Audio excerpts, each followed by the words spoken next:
I started Anavi Strategies 4 years ago. I had initially started my career as a social worker. I spent 15 years in government. And the impetus of starting the company really was during the 2020 pandemic and COVID-19. While I was looking for a shift in my career after spending so much time in government, I really couldn't find a leader or an organization that I wanted to work for at the time. And so I felt like I just needed to start the company that I would want to work for. And so that was the impetus.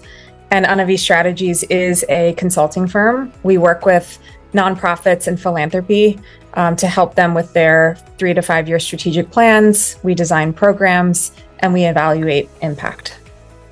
So I applied to the Interise program when I had one full-time employee and I was looking to grow and scale. I had about 4 subcontractors and was really looking to shift, trying to delegate more of my time to running the business and bringing in the talent that I needed to work with our clients. And I didn't know what to expect when I was in the program, but I knew that I needed help to address my own blind spots. The company was doing well and I had achieved a level of success in the first 3 years, but I didn't know how to get to my next level, what that should look like. And the program was really perfect because what it was offering was to create a new 3-year growth plan. And I had just finished my strategic plan that I had done for myself and reached the end of my 3 years. So it was the perfect time to start to create what the company can do next and be able to integrate my team in building that with me. And that's what we were able to do. When Anjali and I joined the program, I had started as a full-time consultant maybe a few months prior, even though I'd been a contractor for some time, which means that my role was partly to work with clients, but also to support with business development, internal organizational process and protocols and standard operating procedures. So it was kind of the perfect time for us to be able to kind of immediately use some of the concepts and the tools and the frameworks that we got in class immediately into policies, procedures, team retreats, in a way that was extremely kind of helpful and actionable at the outset. And I think that for us as a sort of leadership team, you will, connecting with other CEOs and leadership teams, there were multiple people who had sort of partners as well on as part of the program, to get a sense for what other people's challenges are, creative solutions that other people were implementing. That was a really great source of inspiration and aha moments for us. And the last thing I'll say, I think for me specifically, having never worked in a business before, most of my career had been in nonprofits and in government as well. Being able to really spend a good chunk of time looking at the sort of financial analysis behind understanding how your company's doing, all the different metrics, the different ways of measuring, the way of integrating sort of the different components of financial statements and how that paints a 3D picture of how the company's going. Not only the texts and the sort of resources were already helpful by themselves, but being able to then talk about and process with someone that has a lot of experience, who was leading the course, in our case, Celin, was extremely helpful and eye-opening. Yeah, and then I'll add that having the CEO group was an incredible experience. We were the green team, and Rosemary, Onhill, and Amber and I still are on a group thread. We still support each other. We check in.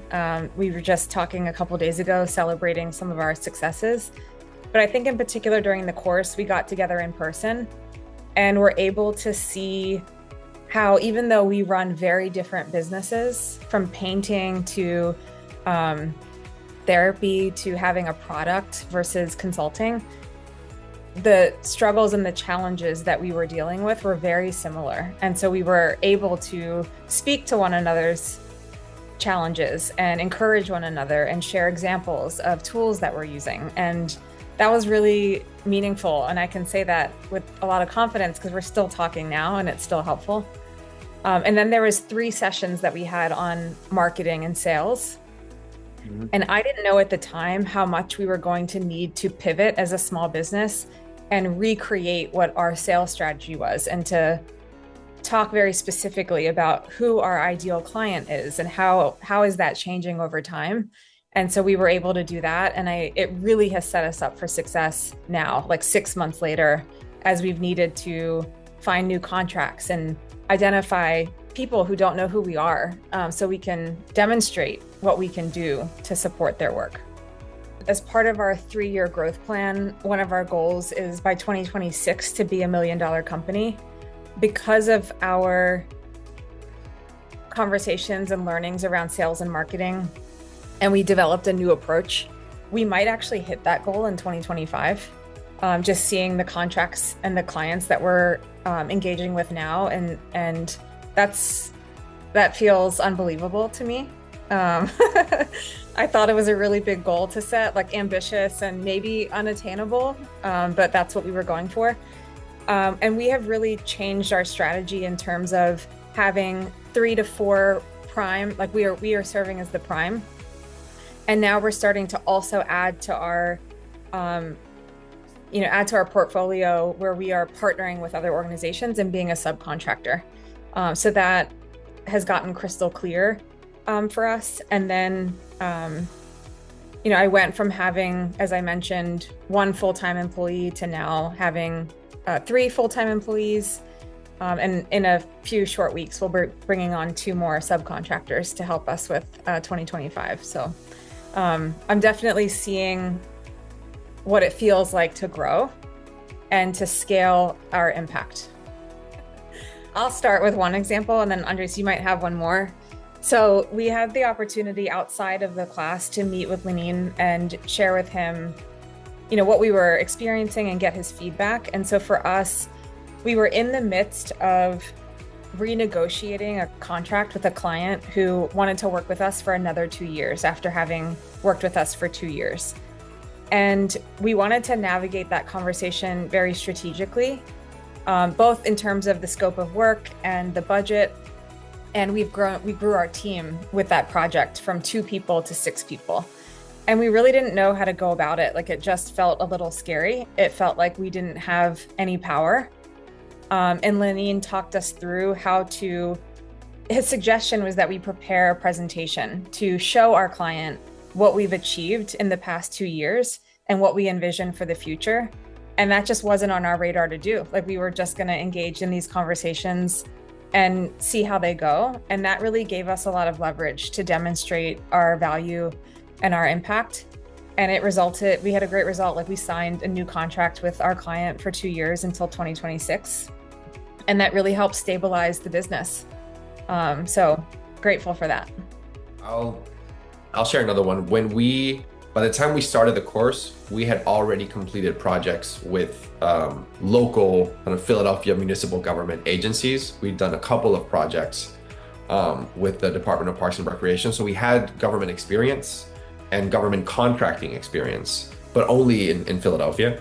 And we knew that we wanted to explore potentially contracting primarily with the federal government, but then exploring with state government as well.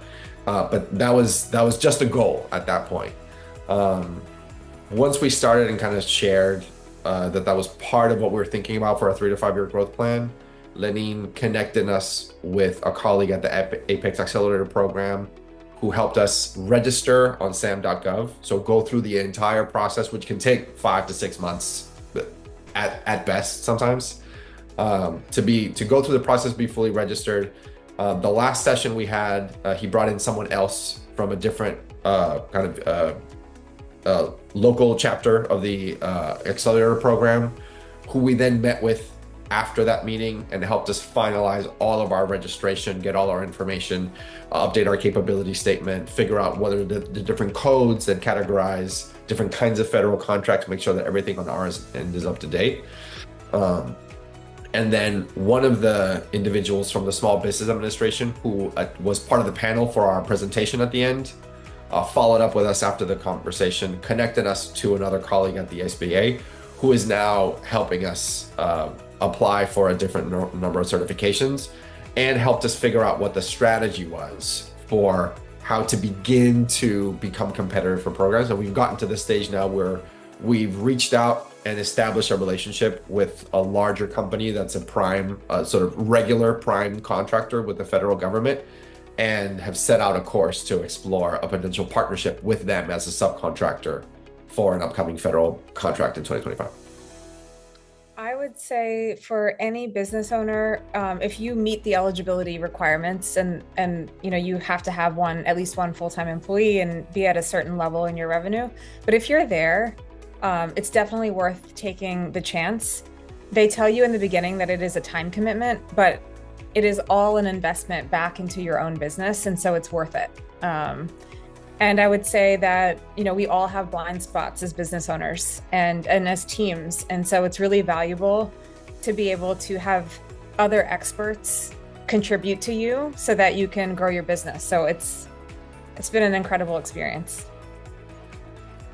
Yeah, I would say that outside of all the technical support and resources, one of the most valuable parts of the course is when you're running a business, you have to have solutions even when you don't have solutions all the time on all fronts.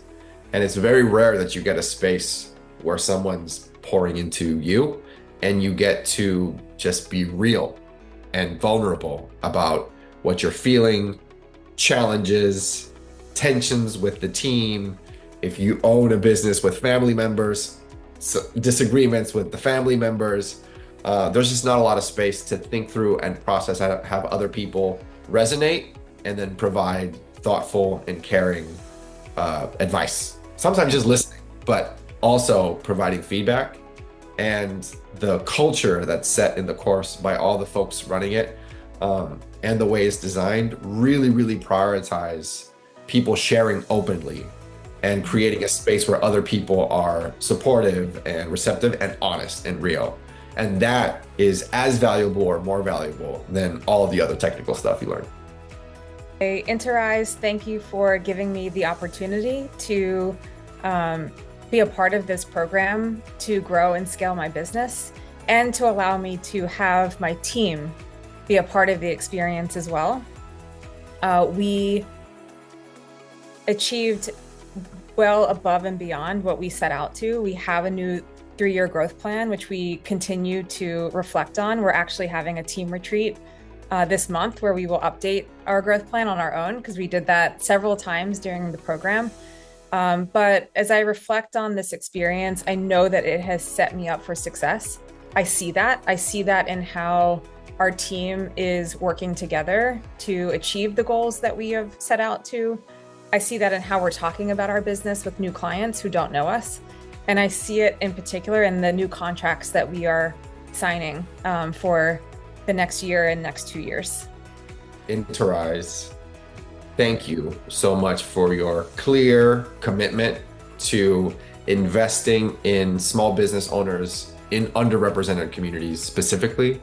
That part of the culture of the program was really clear to us when we were participating through the Hispanic Chamber here in Philadelphia. And anything we can do to support Interise in reaching every single community and be a resource for any business owner who wants it and needs it, we're here to help.